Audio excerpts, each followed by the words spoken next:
Thank you for listening to the Dog Trainers Podcast, a podcast created by dog trainers for dog trainers, or anyone who's ever fallen in love with man's best friend. So real quick, I wanted to go back on that. So like the evolution of like how we grow. Now, maybe obviously there is no right answer, right? I started prior to even Keeler Method. I was a young kid watching every episode of Cesar Millan, right? Right. And I was understanding behavior, and I was understanding. And I also worked with thoroughbreds, and I worked on ranches, and so I definitely realized how my body language and interaction with animals affected their behavior with me at a really, really young age, which not everyone gets that experience. But I spent many years learning obedience, and then learning how obedience affects behavior, and then how obedience affects behavior. And then this idea of state of mind came in, which again is a callback to what I learned when I was younger, right? State of mind, how important emotion and the dog psychology aspect of everything is. And then 10 years later, I'm reintroduced to where I started. Yeah. Which is interesting. So it's like I started learning, like I know all this obedience, I know all of this, I understood behavior, but I was more focused on the technical stuff of all that stuff. And it's so funny, 13 years later, the last 3 years have just been me putting it all together to make sense for individual clients. And so I teach behavior courses, and I also teach, if you want to learn advanced obedience, I'll teach you the advanced obedience stuff too, Sure. But I guess, sorry. Do you know what you just explained to me? What? I need you to say it for one time for the people in the back, please. Just jujitsu. Jujitsu. Yes. I'm gonna get you one day. Yeah. I want to bring you to. Well, as I became a black belt, right? There you go. I'm now a new white belt, right? There you go. I fucking hate you. You get one. You get one. Fine. You're like, I love you. All right. But anyways, yeah. So that's kind of been my journey, right? Like before, I wasn't a really huge internet buff until probably like 2010, right? Because everything else was, videos I downloaded, and I watched the whole series from this person, that person, this person, this person. Right. I don't know. Is that a common journey? That's a common process, right? I have no clue. That's what I kind of want to talk about. How can a young dog trainer know that they're on the path? Oof. That's tough. That's maybe there's no answer. There probably is no answer. I think where most people struggle when it comes to dog training, and I've talked about this recently too, and I know it wasn't very popular with a lot of people. It almost doesn't matter how good of a dog trainer, what you can do with the dog. If when you send that dog back home, people don't get the same results long term. Yeah. Right. And that's something that I've worked really hard on for years. Okay. Really hard. I know great dog trainers. Some I like, some I don't like, some we get along, some we don't. But they're good dog trainers that do a great job, and they'll show these videos and brag about it and show what the dog was like before and show it now, doing great. And I mean, it is good stuff. It's no bullshit. Right. But I also know a lot of those trainers where those dogs have gone back and done really bad, where the results were either very short-lived, there were no results. Some of the dogs were sent back to shelters. Some of the dogs were put down. And it's not because those guys are scammers or bad trainers. They're great trainers. Right. But they're very dismissive on the little things, the variables that do matter to an owner, that may not matter to a professional dog trainer. Right. And I see it every single day, to where if they would get rid of the arrogance and the cockiness and not ignore the little things that owners need to change inside the home, that phenomenal work that they do with the dog would last a much longer time. And to give you an example, one of the cases that I'm asked a lot about 7 years ago, 2 pit bull mixes, Duke and Herc, killing each other inside the home. Right. Okay. I'm dealing with that right now. Yeah. Toughest cases you could deal with as far as I'm concerned. Right. Agreed. Those dogs have lived together ever since. No issues. They'll send me updates. I post videos of them playing, laying on the same bed. I talked to them last week, and after 6 years, there were 2 minor incidents. Mm.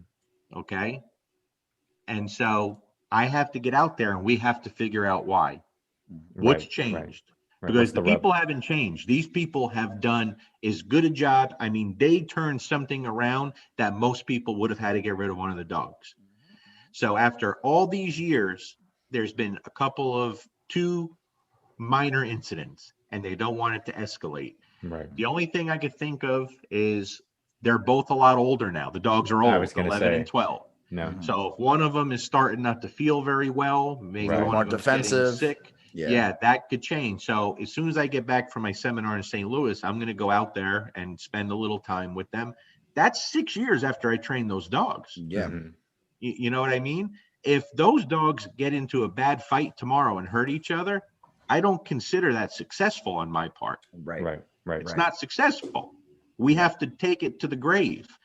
And that success is not mine. It's 10% me, 90% owners. Right. Correct. Right. Okay. But the things I did with those dogs are things that the owners can implement very easily every single day. Yeah. I Yeah. think They Can we? can't handle a dog and do the things that I can do with a dog to give the Yes. dog what they need. They can't Yeah. do it. And there's certain and to that point, there are certain things that we do as dog trainers, whether it be out of our own temperament, whether it be out of just our conditioning, whether it be just our understanding of animal behavior and the nuances of it, that we do that normal dog owners won't do. Right. And so it's easier for us to find success. It's easier for me to find success versus the new trainer I'm mentoring. Right. Just simply because of certain things Right. that are triggering and the firing in my head. Right. And so I want to kind of dive into a little bit of that, what you were talking about. I made a post the other day where, I told people, I said, hey, do these rules sound familiar? Don't let your dog on the bed. Don't let your dog on the couch. Don't feed your dog human food. Don't do this. Don't do that. Don't do this. And a lot of people are always usually confused or flabbergasted. Like, what's the point of having a dog if I right. can't do these things? And I told them very simply, I said, let me give you a culture lesson. There was a time where dogs used to live outside, right? And very recently, we started bringing dogs in the house with our nice things, our families and our children and our guests. And we learned very, very quickly that anything a dog could learn to do outside, the dog will also learn to do inside if given the opportunity, right? Mhm. So your dog might eat things, chew things, destroy things, protect things, possess things, become territorial, possess a person, possess anything. And these are why dog trainers recommend these types of things. So that's usually my angle that I approach, like when I'm telling people, crate your dog sometimes, put your dog somewhere, this and this and that. What else would, if you'd be able to drop some advice or knowledge for dog trainers who, yes, we understand that that's told a lot in the dog training world. Is there anything else that you feel is super important to focus on? Yeah. See, those things you just mentioned there, Brent, those are some of the little things I'm talking about that a lot of dog trainers are dismissive of. Okay. If you're a professional dog trainer and you know what you're doing, have your dogs on the bed, have them on, do what you want. But these aren't dog trainers. And it's a culmination of all these little habits that created the behaviors you want, that you don't want.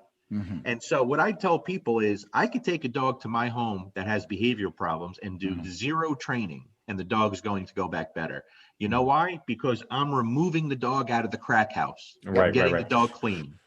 I'm taking the dog out of the bad habits. And I'm getting the dog clean. But if I send the dog back to a crack house, it's going to be a junkie right away. It's going to relapse. So we have to change that. So one of the little things, I focus on how the people live with the dog. That's the biggest focus for me. All right. 100%. That's where we find the obedience. Give me 5 minutes twice a day and I'm happy. And people are always shocked by how little I ask for. I said, but the catch is 24/7 inside the home. That we can't go away from. And I think where people fail, but where they make a big difference too, is don't wait until you see a behavior you don't like or want to stop. Do it when the dog's behaving. Dog's laying down quietly watching TV with you. Get up, walk through the dog and move them. Just move them. Go over there.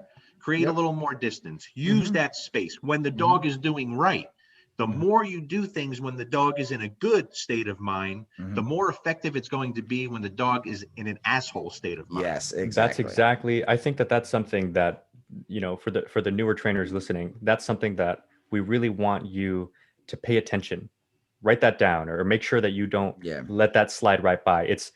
And that goes, like, as you say that, Larry, I'm thinking of like all the different types of ways that different trainers have explained that same sort of thing. So for guys, Sean Thomas, the guy I was telling you about in Arizona, top dog, the way he described it was he drew like a little pyramid. Like every time they have a first lesson, I hope I'm not giving too much away for them. Sorry, guys. The first whole system. No, I'm just a little bit of stuff. I'm sure he'll be okay with this. Okay, so the first time they have like a first lesson with anybody, or an eval, maybe I forget like exactly which. They draw a little like pyramid on a whiteboard with a marker, and they go, okay, so this one pyramid represents a singular command that an owner expects. Like, I want my dog to know how to sit, and they look at this one pyramid as one individual thing. And then he goes, okay, well, the owners think it's like, can your dog sit? Can your dog not sit? It's my job as a trainer to go and dissect it all into different little things as I scaffold it from the bottom to the top and go, okay, your dog will sit, in the very widest part of the pyramid, which is also the bottom. Okay, can your dog sit for food in a quiet training room? Okay, good, And he'll go, what if I do 10 reps with the dog and he did this one right and he puts a plus, and this one right and puts a plus, this one wrong, puts 2 minuses and more pluses and so on. And there's like 7 pluses and, and 3 minuses. And he goes, how many of these repetitions here were valuable? And the client goes, 7. And he goes, no, 10. Because teaching the dog 3 ways not to do something is just as valuable in teaching the sit command. Now, the reason why there are like little separations in a pyramid is to represent the scaffolding. You don't just go, okay, my dog can sit in the training room, let's go to the park. No, that's that's what dog owners do, though. which is why he makes it a point to explain. Yeah. And he also, but this is my favorite part, because a lot of dog trainers explain that. What he explains that's different is, as opposed to just making it like perfectly linear, he makes it a pyramid, because he says the foundation is so important. And the problem that people have is they do the 10 reps at the bottom, and then they do the 9 reps in the middle, and then they kind of skip the in between, and then they do like the 2 reps in the top, and then they wonder why the dog sucks at the park. But you missed all this middle ground, and the foundation of anything supports the rest of it. Right. So, that was something that I thought was really beneficial, not just in the way, because it's something that trainers know, but I find that really good trainers have a way of explaining to the owner. Yeah, and I think in their own way. It's the same message, but their own way. Correct. And in the way that the owner is capable of accepting, depending on how they are and who they are and all that good stuff, right? So the way that I look at it is like, if your cup is full, like I look at it like a first-time driver, like a student driver. We these days can drive and like think nothing of it. You just kind of sit there, everything is automatic for you, even if it's like a manual car. That when you're learning how to drive, you're so system overload, worrying about every little thing, your speed, your mirrors and everything. But the more comfortable you get with everything, you can do it all, and you still have brain power left to like assess what's going on. Is this guy on his phone? Is this guy, drinking a milkshake? Is this guy? And that's what makes you good, is you have cap space left in your brain to just be present with the dog in the moment, and be present with the owner, and be aware of, is what I'm saying connecting with them right now? Is the dog learning the type of method that I'm trying to work with right now, or do I need to adjust my approach? Absolutely. Ask a client to show you how they would teach a dog a specific behavior. Ask them to show you. Ask them to show you. Yeah. Because if they can show you how to teach a behavior, they're understanding what you're trying to get across to them. Love that. Right. Love that. But if they can't understand how to teach the behavior, you got to focus there. You have to help them there. Then have them show you, how would you change or stop this behavior? That's stop this great. mistake. That's great. And it could be the simplest thing. But once they understand that, you'll see them go, oh my God, that makes so much sense. Because then when problems arise, it's the same formula that will help them fix those problems. And until they understand those basics of learning and that communication between them and the dog, because average dog owners don't understand that communication system they're giving their dog. Once they understand that on the most simple, basic level, it's a game changer. And that it opens up a whole nother long-term, true, everlasting results. It really does. That's a huge tip. It's like they say, the difference between learning what to think versus learning how to think. Absolutely. And learning how to think is what you want, right? So absolutely. Let me ask you a question, because you have more experience than Brent and I put together. And you have experience not just with the clients, like client dogs, but the seminar circuit and all that good stuff as well. So my question to you then is, do you ever find when people either come to seminars or, when you were working with clients, like directly, do you ever find that they step on themselves? They're a little more nervous because you're around. And if so, I just wanted to hear some of your tips on how to get trainers to like get the clients to ease off of themselves and just, get out of your head and work your dog, because they do too much. They're always nervous, but this is what I do. Okay. The first 3 seminars I ever did, Nashville, New York, West Virginia, were terrible. Okay. They just weren't good. I didn't know how to do them. I was new to it. I came in with a curriculum because back then everybody wanted e-collar stuff from me, right? After that 3rd one, I knew they were no good. I said, fuck this. I got to change something. I'm going to be me. And from that day, I changed everything to where now there is no curriculum. You're coming to these seminars. It's not me standing there thinking who I am, trying to be a teacher. I'm your employee. I work for you. Right. Tell me what you need. Yeah. Right. So I provide you, as long as I have the ability, whatever you want. But normally before a seminar, I reach out to everyone. I put out a video, something, and I explain to them. I totally understand what it feels like, especially because a lot of them are dog trainers. I understand how stressful it is coming into these things with a dog. Right. And I tell them, don't be. You there is no failing here. Everyone's in the same boat. And I tell them, you're going to fail, but so am I. The difference is you're going to fail once. I'm going to fail multiple times. But before it's all said and done, we're going to fix it all together. Right. And so this is very informal. There is no stress involved. And we really do have a good time at these things. We laugh. We have a good time. There's always people that cry because I always listen. Everyone has personal things in their lives. That affects your issues with your dog big time. Right. And if you can't get deep down inside of that stuff, you're just putting a Band-Aid on things. Right. You just are. Right. And so when you can get close to people like that and really get them Connect. so that they trust you. Yeah. When you make that connection, you have to be able to connect with these. It does incredible things. Yeah. Absolutely incredible things. It really does. But they're always, I start off right from the beginning and I make sure everyone's loose because I'm a lot more nervous than they are. Yeah. People have high expectations, right? Absolutely. Yeah. Right. I mean, people have high expectations, but relatively, I don't want to say simple issues, but there are simple answers to those issues. You know No, what I mean? sure. I get it, but at the same that. time, it's like I'm going to a seminar with Larry Krohn. I get what you're saying. For sure. Right. Yeah. And so the best thing that ever happened for me was those first 3 shitty seminars where I knew they weren't good. Yep. It was the best. Yep. And I never forget that. And I never stopped talking about it because from that day on, I did everything I could to make sure everyone got their money's worth. Yep. Right. You know? I love that. And so we have a good time at these things. We really do. You know, I love the whole social aspect of it. You know, I love going out at night and having dinner and stuff and just talking to people. It's a whole, listen, if I feel like someone didn't get enough, we meet at night. Right. We train. Right. Here's my hope. This is where I'm staying. Let's train dogs. Right. You know, you have to be willing to do that. Yep. You know, it's really, sorry, real quick. So it's cool because I'm going to bring back my theme that I constantly talk about. My dad's a physician and he used to always have this poster above his computer in his practice. And it said, nobody cares how much you know until they know how much you care. Right. And it's funny because out of all the personalities on the internet, you know, to my perspective, and I'm sure a lot of people can agree, you're like this Papa Bear. You're like this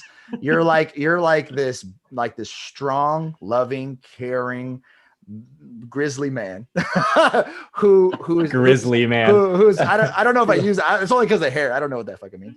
But the idea is like there are some people who have a knack for connecting and have empathy and compassion, and it's easy for people to feel safe around you. You know, that's the feeling I get, you know, when I watch your videos. I'm like, this guy fucking cares. Pretty much what he's asking is, will you hold him? Yes. If I'm cold, will you hold me? But you get my point. And I think that's really awesome because I think that is going back to my dad's poster. It's like, you know, and Jonas Black touched based on this the other day. He says people are more willing to take criticism or correction from you when they trust you.